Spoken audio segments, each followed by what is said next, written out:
और गुना से बीजेपी विधायक पन्नालाल शाक्य का हैरान कर देने वाला बयान सामने आया। उन्होंने कहा कि देश में नेपाल जैसे हालात बन सकते हैं और कभी भी गृह युद्ध छिड़ सकता है। राज्य स्तरीय बॉक्सिंग प्रतियोगिता के समापन समारोह में बोलते हुए उन्होंने 18 से 30 साल के युवाओं के लिए मिलिट्री ट्रेनिंग को जरूरी बताया और जिला कलेक्टर से इसका प्रस्ताव गृह मंत्रालय को भेजने को कहा। पन्नालाल ने पड़ोसी देशों की स्थिति का हवाला देते हुए कहा कि अगर हमने युवाओं को तैयार नहीं किया तो देश के भीतर भी गृह युद्ध हो सकता है। उन्होंने नालंदा विश्वविद्यालय और सोमनाथ मंदिर का उदाहरण देते हुए कहा कि सुरक्षा केवल सीमा पर नहीं बल्कि अंदर भी उतनी ही जरूरी है। और श्रीमान कलेक्टर साहब जी से निवेदन करूंगा कि मेरा ये लिखित दस्तावेज आप दिल्ली सरकार गृह मंत्रालय को, रक्षा मंत्रालय को भेजो कि देश में 18 से 30 वर्ष के लोग सबको मिलिट्री ट्रेनिंग दी जाए। तुरंत चालू करो, जल्दी से जल्दी चालू करो। क्यों? लंका में आग लग गई, बांग्लादेश में भी तख्ता पलट हो गया, अफगानिस्तान की हालत भी बहुत खराब है, वहां भी ऐसे ही उलट पुलट हो गया।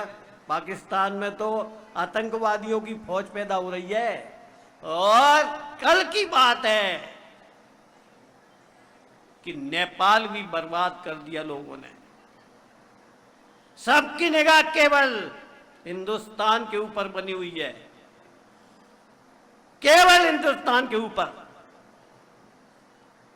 और अगर इस पर गौर नहीं की हमने और 18 से 30 वर्ष के लोग तैयार नहीं हुए तो याद रखना अभी अभी ऐसे कई घटनाक्रम हो गए कि अपने देश के अंदर भी गृह युद्ध छिड़ जाए।